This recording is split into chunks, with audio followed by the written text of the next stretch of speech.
Massey entered the library, feeling somewhat anxious, wondering, why does he still sleep here? Ruth replied, I think the supplies of oil and candles that the steward prepared are sufficient. We also have plenty of sets of knives and forks that haven't been used yet. So, we'll remove them from the list altogether, along with this pile of scented soap and oil. Who would use them anyway? Massey, puzzled, remarked, I've noticed many knights seem to enjoy bathing and steaming. How odd.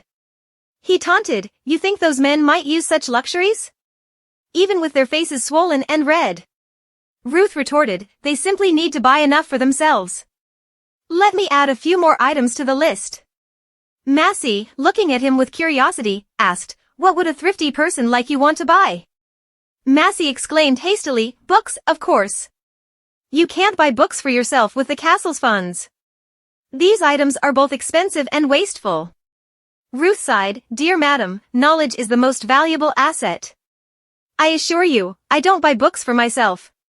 I buy them for the library. Everyone is welcome to come here and read as they please. Massey imagined Ruth's stern expression and furrowed brow. Everyone reading as they please, he thought skeptically. But Ruth always made him, even as the lady of the castle, tread lightly and look ahead, cautiously navigating the library. She pointed to the clutter and asked, do you think everyone will feel comfortable using the library when you sleep here, Ruth? Besides, there's nothing urgent now. You can return to your tower. Ruth calmly responded, my tower is cramped with nothing but ingredients for study. The library is the cradle of knowledge. So, this place is my cradle to sleep in. I am as quiet as a book, so I don't see any problem at all. Massey was furious, feeling as if he had commandeered the entire watchtower of the castle for himself and was now taking over the library. She turned away in anger, I can't afford those expensive things. Do you think you can shamelessly buy whatever you like after squandering money on the things I want to buy? Ruth argued back, as the castle's mage, spreading knowledge and skills for myself is also good for Anatole. Even as the castle's mistress, Massey was not pleased, I know. You can buy what you need, but those books are not magic books. Ruth was surprised, how does the mistress know? She shouted, I spent 2 years deadlocked in the library. I also know the names of philosophers like Garkle Karam. Didn't you say we had to save money for road construction next year? We can't splurge on these items. Ruth yelled out, does the lady want the future of both of you to be a foolish person who only knows how to wield a sword? Massey immediately stood up, his face flushed, stuttering, what are you talking about, Ruth? Ruth, calmly, said having children is normal, but the lady does not want to raise a child to be an intelligent and knowledgeable person? In Massey's mind, he began to imagine the child, the heir of Kristen. A cute and tiny little child. Ruth picked up the paper from the ground and said, now, madam, knowledge is more precious than gold and silver.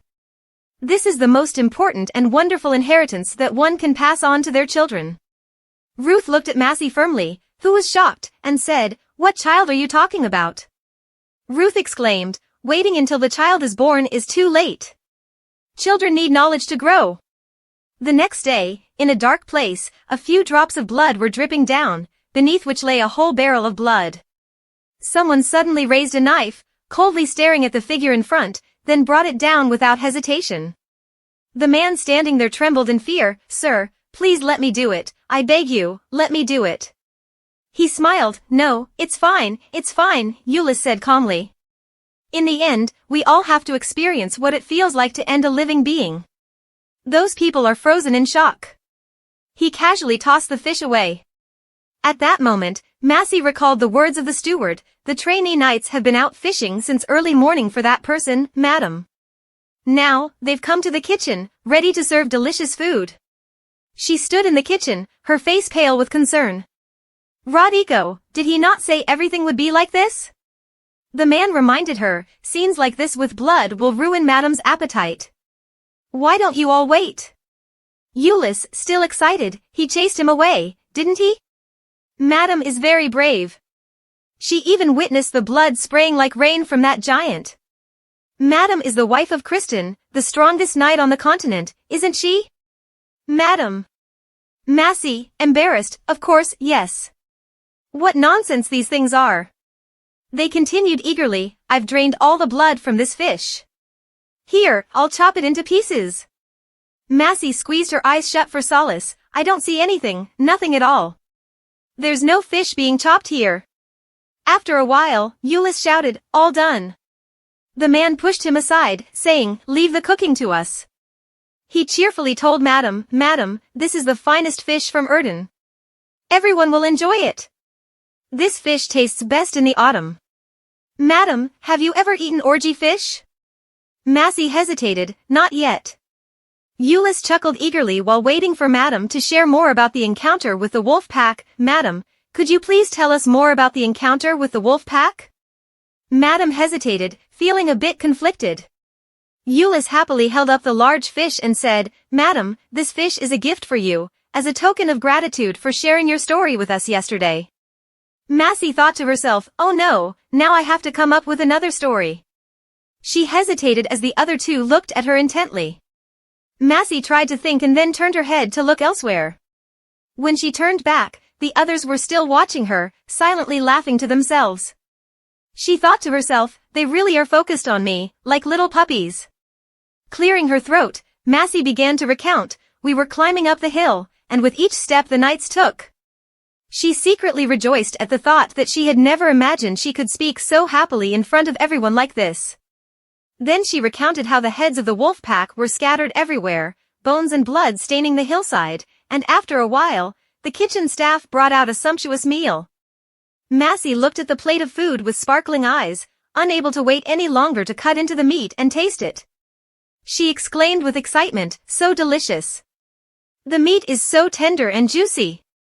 The steward explained that orgy fish lived in the clear streams high up in the mountains, making their meat both tender and fatty.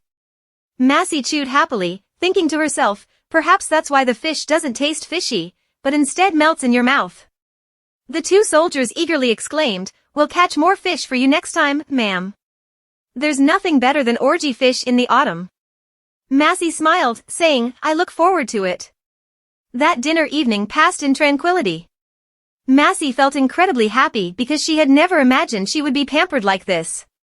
Then, the next day arrived, with the sky brightening once again, and before long, another busy day came to an end. As evening fell, the castle gradually became beautifully illuminated. Massey stood in awe, her eyes shining as she looked at the main hall, now adorned with lights hanging from the ceiling, casting an elegant glow. Curtains were hung on the windows, and paintings adorned the walls, with a new statue recently placed there. She silently reflected on how anxious she had been when Kristen mentioned renovating their castle. But now, hearing all the praise from the surrounding servants and seeing these changes herself, she realized that all the effort had truly been worthwhile. Massey ran her hand over the sparkling window pane, grateful for Rosso's help in Arden. It was thanks to him that she could purchase goods and hire labor. Suddenly, a voice spoke up, this place is truly unrecognizable now. When Kristen returns, he'll be surprised to see it all. Massey, startled, turned back, asking Ruth, do you think he'll like it? Ruth nonchalantly replied, why wouldn't he? After all, he's the one who requested you to redecorate the castle. Massey felt annoyed and snapped, you just give me one compliment, and you act like you've done something amazing. Massey was speechless, his eyes wide with excitement. Ruth spoke up, anyway, I've completed the rejuvenation potion for the oak tree. Would you like to try it now, ma'am? Massey's eyes lit up like headlights. The next morning, the servants were all excited and gathered to witness. They congregated around the dead oak tree as Ruth, the sorceress, placed her hand on its trunk. Massey watched anxiously, his heart pounding. Suddenly, Ruth turned back, giving her a calm look before starting. Ruth then brought out a bottle containing a green liquid. Massey swallowed nervously, eagerly anticipating the miracle.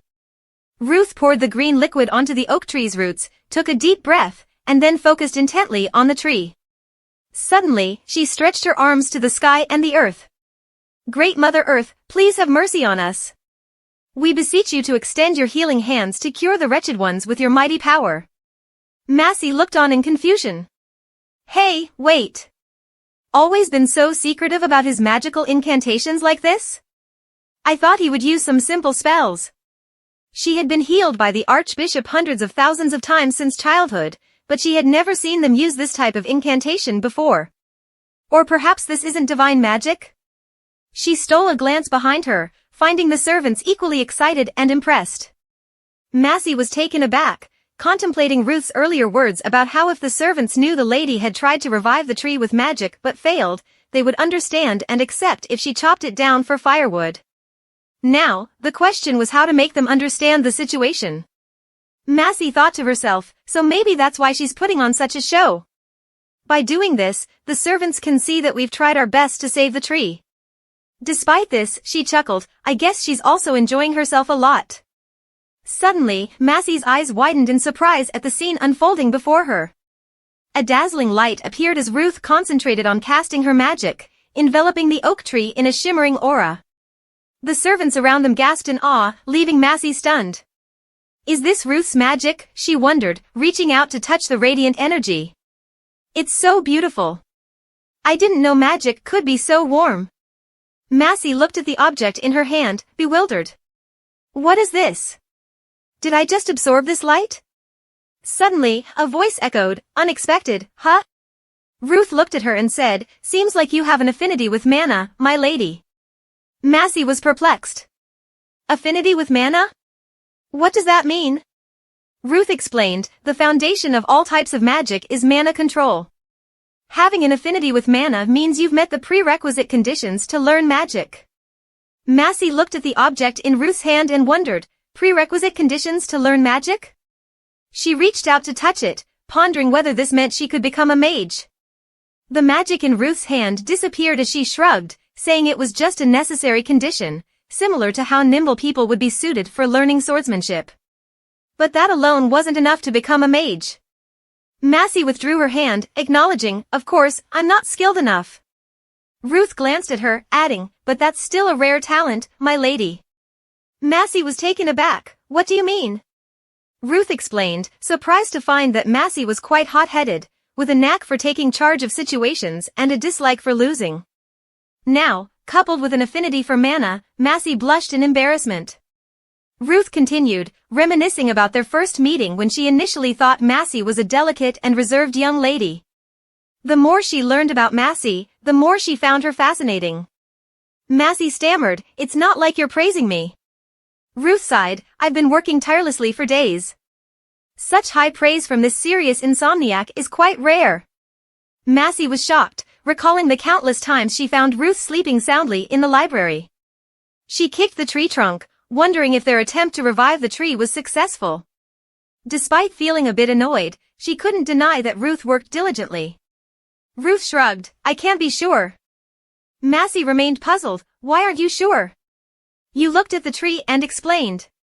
I only infused a bit of mana from the earth into the tree. If it has any effect, the tree will only show signs of growth in the spring. The sky over Anatole was still beautiful the next morning, and the workers, including the servants, were busy as usual. Rudy interjected, Madam, I don't think we'll have enough winter clothing for the guards. Should we order more to make up for the shortage? Massey thought to herself that time was running short with the extensive renovation of the castle, which must be quite demanding. She replied, somewhat flustered, how much more should we order? Rudy smiled reassuringly, about half of the remaining quantity. We'll do our best to complete the rest. She jotted down the order on a piece of paper and said, all right, let's proceed with that. Rudy nodded, yes, madam. Also, if possible, we should order additional belts and threads. Massey glanced at the paper and instructed, all right, go inquire if the kitchen needs anything else. Suddenly, the steward called out loudly, startling Massey, Madam, there's big trouble. At that moment, some people in the castle were rushing out as if flying on horseback. The steward exclaimed in agitation, everyone on this continent knows that our knights are attending the celebration in the capital at this hour. It's suspicious for them to visit like this in the Lord's absence. If they are real knights, it will be hard to handle. By now, the group had ridden in, even if they were low-ranking knights, they were as formidable as a dozen guards. Ruth said, the worst-case scenario is when that man is the Lord of Leven. If we disappoint him by refusing to let him in, there will inevitably be armed disputes to contend with. Massey, trembling, tightened the reins, silently reminding herself that she was the protector of Anatole in Christian's absence, so she had to be strong. Ruth and Sardon were accompanying her. The castle guards spoke loudly, "We cannot open the gates unless you present proof of your nobility or your family crest." The man outside shouted, "I told you I've lost it. Your responsibility is to welcome guests and treat them with utmost respect." The guard retorted, "You must prove it then." They immediately bowed when they saw the lady of the castle step out. The man outside looked up, "Are you the Lord of Anatole?" Ruth calmly replied, "I am just a servant." Then he gestured towards Massey and called out, "Madam." She struggled to suppress her fear and then walked away. The blonde-haired man furrowed his brow as he saw Massey's figure emerging on the castle walls. Massey was so frightened that her face turned purple, and she dared not look down. He smirked, "It's a pleasure to meet the lady. I'm sure you've been informed. I am Jimida, the Lord of Livad. I come in good faith to make friends with the knights upon hearing of the victory in the recent dragon-slaying campaign. I hope the lady will welcome us and allow us into the castle." Massey immediately turned to look at Ruth. She reminded herself inwardly not to be afraid, to stay calm and speak. Massey stuttered, "I've heard that you have nothing to prove your lineage. I cannot allow any unidentified individuals into our fortress." He smiled confidently, "On the way here, we lost our crest. Your monks can verify our identity as soon as we step through the gates." Massey tried to speak loudly but still stuttered, "Anatole does not welcome unidentified guests. This is the Lord's rule, and we cannot ignore it. Until you provide a definite identification, you cannot enter." He scoffed disdainfully, "I can't understand what you're saying. Get someone who can speak properly. Enough of this." Hearing this, Massey immediately blushed with embarrassment. She gritted her teeth, trying to endure the humiliation. Ruth stepped forward coldly, saying, "You are speaking to the Lady of Anatole. Watch your words carefully." Massey frowned at him. Ruth was standing in front of her. Yet, he continued to shout, "I'm just telling the truth, I don't understand you." Massey clenched her fists, telling herself she couldn't back down. She was the mistress of Anatole now. She tried to shout louder, "I've said it before. Until you have a definite identification, then come back, I won't open the gates." They persisted in their demands, "We have braved countless monster dens to get here, yet the lady wants weary travelers to turn back without even a moment's rest? Isn't the Lady of Anatole too harsh?" She trembled with rage and frustration. He shouted, "I will return with hundreds of knights. If you still refuse to let us through the gates, I won't forget this insult." Massey tried to articulate smoothly, but due to fear, she continued to stutter, "Without a definite identification, I can't." But they persisted in arguing, "You said your monks could confirm our identity." Ruth retorted sharply, "Stop your unreasonable demands. Don't blame us when you're the ones who lost your identification. Do you think we can just let 30 armored men with polished helmets march straight into our territory?" They protested, "Is Anatole so weak that it can't even allow 30 men into the city?" The leader sneered, "I guess without your lord, Anatole is nothing more than a hiding place for cowards, isn't it?" Abazan, infuriated, exclaimed, "How dare you? Ruth, open the gate now. I'll cut off the head of that arrogant and insolent man as easily as cutting a bunch of spinach." Ruth reminded Abazan. The others below were also ready with a spirit of "Let's see what you've got." They unleashed magic wildly at the castle walls. Ruth panicked when he realized the type of magic they were using. He immediately raised his hand and exclaimed, "By all that's holy," then halted their onslaught. The entire fortress shook violently, even making him stagger unsteadily. They continued to attack relentlessly. Soldiers from inside rushed out to defend the gate and halt their advance. Ruth immediately summoned a shield. A magical shield instantly erected, enveloping the entire fortress. But a soldier outside immediately swung his sword, and with one blow, the shield shattered. Ruth panicked. "Aura Blade," he exclaimed loudly. "He's a high-ranking knight, Sir Abazan." Abazan charged forward, shouting, "Leave it to me." He swiftly climbed down the wall and landed on the ground with a resounding thud. Ruth panicked and shouted, "Massey! Lady, seek refuge quickly!" Massey immediately obeyed and ran off. But suddenly, her foot tripped over a large rock. Massey fell helplessly to the ground. "Oh no, I can't move!" she cried out in pain and despair. Outside the fortress, a fierce clash was taking place between the knights on both sides.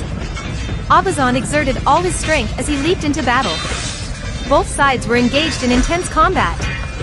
The leader exuded immense confidence as he smirked and effortlessly retaliated. With a single swing of his sword, he swiftly deflected an incoming strike, causing a sword to be immediately knocked out of the opponent's hand and embedded into the ground. The blonde-haired man looked disdainfully at his opponent. He then swung his sword a few more times with some more basic strikes. Suddenly, he froze in place upon hearing a distant shout echoing, "The Genzagon Knights have returned." The banners of the Genzagon Knights flew high as they shouted loudly, "The Lord has returned." Christian's eyes glinted with intense hostility as he stared at the figure before him. Meanwhile, Massey was still struggling with her injured foot. She trembled as she sat on the ground, unable to move her body.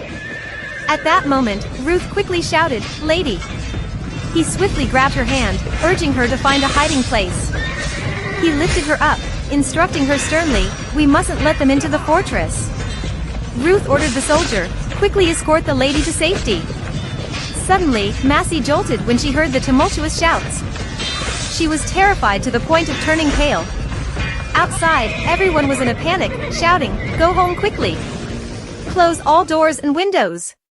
Everyone followed the guard's orders and ran to wherever they could find refuge. Massey tried to cling to Ruth's sleeve, trembling with fear. He turned back to look at her with pity. She hesitantly said, Maybe we should try talking to them again." At this moment, Massey was only thinking, "I can't just leave the people. I have to do something, anything." But Ruth yelled, "You can't help anyone. Lady, get out of here now." His words made Massey hesitate. Her hand slowly loosened its grip on Ruth's sleeve. Meanwhile, Ruth hurriedly ran off to rescue others. She watched the silhouette of him and the soldiers fighting against the attackers. A soldier helped her up, saying, "Lady, we must go now." Massey kept watching them with worry, but what about the others? Suddenly, a joyous cheer erupted, "The Genzagon Knights have returned." Hearing those words, Massey sighed with relief. All the villagers in the village cried tears of joy. Massey, overwhelmed with fear and exhaustion, collapsed to the ground. She couldn't hold back her tears. Outside the fortress, the imposing figures of the Genzagon Knights appeared. Massey suddenly looked up through her tears. A resounding shout echoed, "Lord Christian has returned." The guards all cheered, "The Lord has returned." The blonde-haired man cursed inwardly, "Damn it, how did he come back now, when everything was planned out like this?" The sound of galloping horses drew closer. Christian, with a stern expression, glared at the invaders. He glanced at them with eyes as sharp as knives. "I didn't think we'd have guests while I was away." He coldly gestured, and the knights immediately charged forward. As the Lord of Anatol's horse slowly approached the intruders, he remarked, "What do you call it when uninvited guests arrive?" One of the Genzagon Knights replied, "It's an invasion." The fierce, red-haired soldier chimed in, "More like a bunch of thieves and bandits." He smirked, "If you dare to come to my territory and cause such chaos, then I will ensure that the glory of God, the folly, and the disregard for the lives of my people will be engraved on your tombstones." They panicked, pleading, "Please, let me explain. We are Lord Gimidard of Livad." The main figure sneered, "Lord?" At this point, his face had lost all color. The blonde-headed man exclaimed, "Yes, that's right.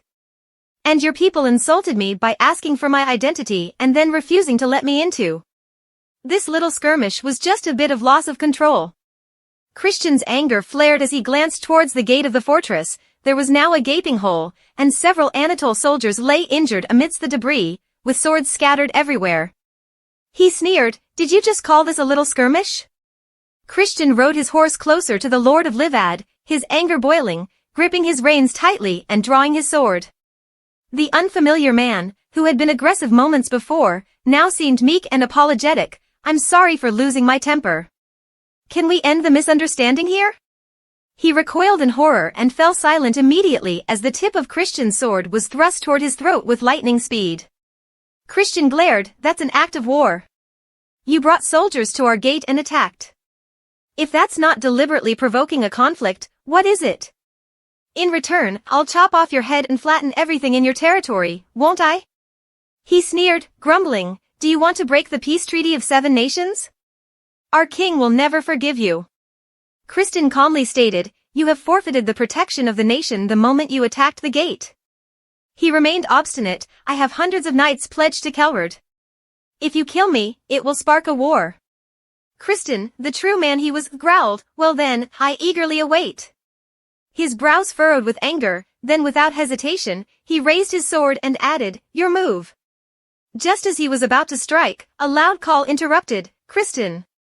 He halted, sword paused, the impeccable control of his blade sparing the fool's life. Ruth rushed out of the gate, breathless, saying if this man truly was a noble of Jabberden, then we couldn't kill him here. Investigate these new soldiers, then contact Jabberden, deciding the fate of their leader wouldn't be too late. Kristen sternly asked, do you dare defy my decision? Ruth explained, provoking a war will only bring losses to us. It's better to abide by the law and accept compensation. After a moment's consideration, Kristen pointed his sword at the blonde man, I crave those things. Where he goes, trouble follows. Adherence to the law is just a joke. The knights agreed with their leader, we thought these Kaisar soldiers were something special, didn't they? Ruth scratched her head, knowing that such actions would surely provoke tension with Jabberden, and it would be a disgrace to the presence of your lady here. You must embody the chivalrous spirit of a knight, he insisted. Kristen suddenly became puzzled when he heard his wife being mentioned. His eyes widened in surprise, and he exclaimed, what's happening? Glancing at the soldiers, where Massey was sitting on the ground, Kristen gritted his teeth, frustrated that he couldn't resolve all these intrusions, especially seeing his wife in such distress. He shouted angrily, how dare you bring my wife to such a place? Ruth sighed deeply. If there's territorial dispute while the Lord is absent, it's only natural for his lady to be concerned. He tightened the grip on his sword and commanded, drop your weapons and dismount. Anyone who disobeys will have their head chopped off immediately. The blonde-haired man, pale with fear, stammered, please, let me go. If you do, I'll leave immediately and won't. Suddenly, he caught the gaze of the continent's war deity, a cold, piercing stare. Kristen spoke sternly, you attack our territory and then expect us to let you go? Either you surrender now, or you'll die right here. It's your choice. With trembling hands, he reluctantly lowered his sword, and the other knights behind him followed suit. Kristen commanded, tie them up and lock them all in the dungeon. At this moment, a soldier helped Massey up and asked concernedly, Madam, are you injured anywhere? Massey, with a dazed expression, tried to reassure him, I'm fine. She breathed a sigh of relief, though her face remained pale. Thankfully, Kristen had returned in time, so everything would be all right now with him back, she reassured herself. Suddenly, there was a loud commotion nearby. Massey looked up to see Kristen standing before her, glaring at her angrily. What in the world were you thinking when dared to coming here? She stammered, because there's a bit of an issue. Kristen's inability to restrain himself frightened her with loud shouting, what you could possibly do in response. Massey bowed her head, trembling all over. She remained silent, unable to retort with a word, feeling deeply humiliated. What can I possibly do, she thought, echoing Kristen's words. At that moment, Kristen reached out his hand and quickly helped her up, surprising Massey. He gently embraced her waist, supporting her to stand steady, and spoke softly, let's go back to the castle first, to a cleaner place. Massey obediently climbed onto the horse with Kristen. On the way, he furrowed his brows, looking at her with concern.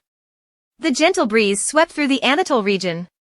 Massey humbly recalled the days of old, how kind Kristen had been to her. Therefore, all she could do now was to pray that he wouldn't despise her for the mistakes she had made, reflected in his cold demeanor. When they arrived back at the castle, the late afternoon sun was setting, and the steward bowed his head in greeting to the two of them. Kristen ordered, take Tarlen back to the stable. Then, he swiftly carried her inside the castle. Massey silently worried to herself, wondering if Kristen would be less angry now that the castle looked so splendid. She glanced up at his stern face, he seemed so angry that he didn't even notice their surroundings. She hesitated, stammering, "Now, you've let me down. I'll go on my own now." He glared at her. "It's best if you just stay silent." Massey immediately bowed her head, her mood worsening. He carried her to their private room, opened the door, and placed Massey inside. She bowed her head, fearful, thinking, "Will he scold me now? Perhaps he will punish me as my father once did." She stole a glance at him standing by the window and wondered to herself, "But I only wanted Ruth to help resolve the issue as the Lord's wife. Why is he so angry?" Tears welled up in her eyes as she whimpered, "Kristen, I..." He heard the hurried footsteps and quickly turned around, striding to Massey and gently placing a long kiss on her lips. For a long while, Kristen remained locked in the kiss, but she still felt fearful, clutching onto his shirt. Both were deeply moved after the passionate kiss. He softly asked, "What were you planning to do if I didn't return in time?" Massey stuttered, I don't think they would dare to attack the city gate." Kristen, angered again, retorted, "You shouldn't have been there in that place." Massey was taken aback by the scolding. Kristen furrowed his brow, emphasizing that she should never put herself in such dangerous situations again. Massey could only obediently nod, feeling relieved to understand the reason for his anger. Kristen sighed deeply, then embraced his beautiful wife tightly, saying, "The moment I saw you there, I felt chills all over, by the gods. I crossed forests and streams without rest to come back and find you like that." Massey reached out towards her husband, feeling hurt as she touched the wound on his neck. She gently stroked his cheek, her thoughts filled with happiness. "Kristen isn't angry because I overstepped my bounds in that matter, but because he's concerned for me, isn't he?" She exclaimed suddenly, "I'm truly glad that you hasn't hated me." She gazed intently at the wounds. He hurried back without taking a moment's rest. "Kristen is still muttering curses, imagining how things would turn out if we were a bit later."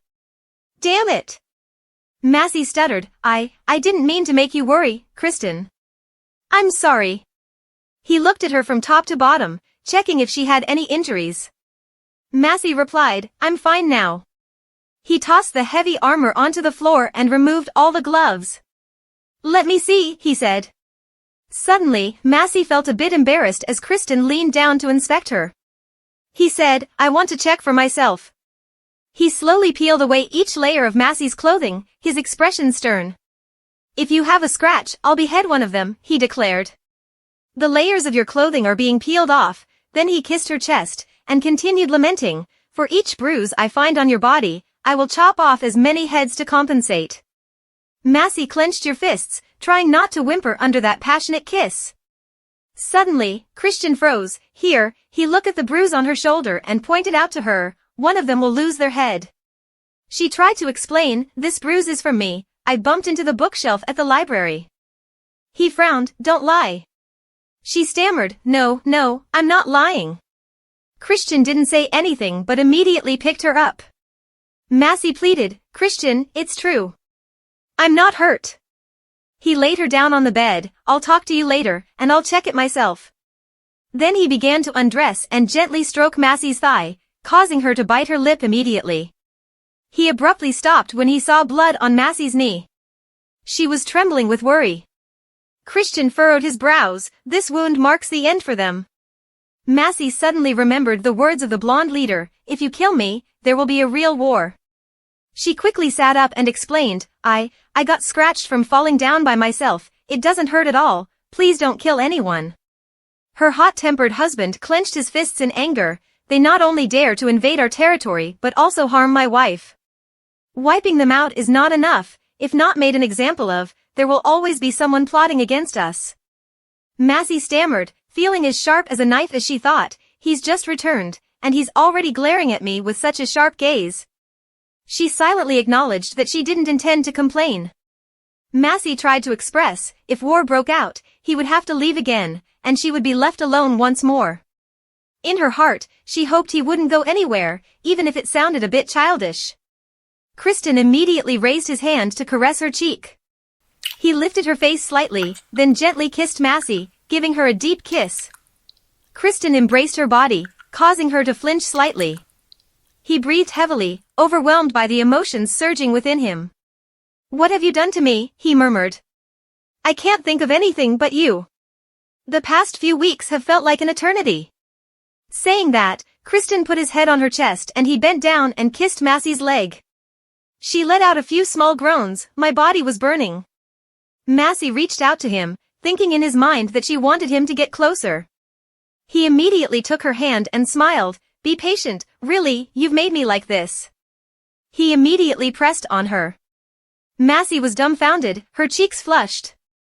He continued, if you continues like this, I can't help it anymore, damn it. I should have taken off my armor first. Massey whispered to herself, please don't hold back, because I want to embrace my man fully, please accept me and become mine forever. That night, the two of them entwined with each other, their heartbeats blending with the creaking of the bed echoing in the dark night. Massey, overwhelmed with happiness, suddenly thought, every time this handsome man looks at me, there's a hint of pain that he doesn't express in words. Every time his eyes light up with that passionate, enamored gaze. Massey's eyes welled up with tears as she gazed lovingly at Kristen, unable to understand why tears were streaming down her face. After that intense enjoyment, Kristen immediately lit a new fire to warm up. He stood contemplatively in front of the fireplace for a long while. Suddenly, some small noises startled Massey, and she opened her eyes. Kristen spoke up, have I awakened thee? Why are you returning to consciousness, my dear? Massey quickly covered her body, I don't know if you've woken up and left the bed. Kristen stepped closer, slowly saying, of course not, you must have been exhausted last night, right? With his imposing stature, he effectively blocked Massey's view. He sat down on the bed, I had to drag myself out from under the warm blankets to go investigate those rascals. Massey hesitantly replied, avoiding direct eye contact, I see. Kristen nodded, I even had to invite a monk to come and examine that fellow's background.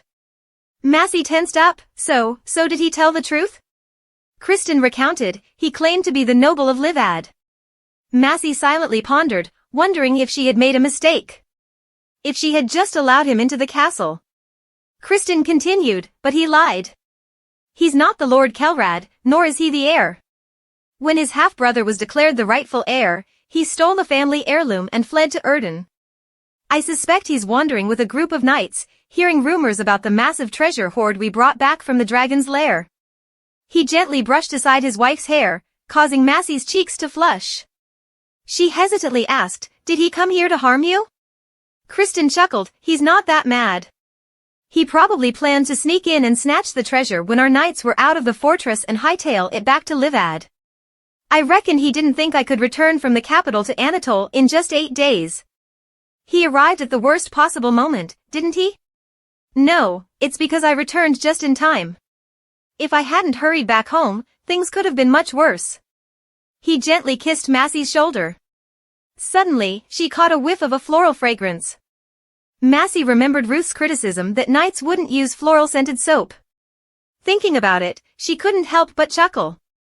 Kristen, puzzled, asked what was amusing.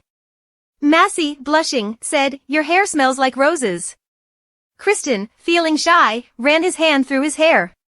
I guess you'd prefer it if I smelled nicer, but then I probably wouldn't seem very manly, he mused. Massey was amazed as she looked at the man sitting at the edge of the bed.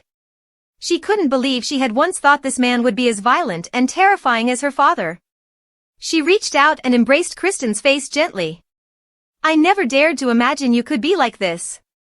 She murmured, gazing into his eyes. She pulled his face closer to hers and then, without saying a word, gently kissed Kristen on the lips. You're so adorable like this, she whispered. Massey smiled happily. I really like it. You smell so good, and besides, you're always masculine, Kristen. Kristen couldn't believe his ears. He looked at his wife in disbelief for a moment before suddenly bending down to kiss Massey, catching her off guard. Unable to contain himself, he leaned in and gave her a deep kiss, pressing her down onto the bed. I think I'll use this perfume forever, he exclaimed. She tried to interrupt him, Kristen, earlier But he smiled, you ignited the fire, now how can I stop, he chuckled. She hesitated, I didn't mean to. He leaned in closer, but you did, and now you've ignited my passion.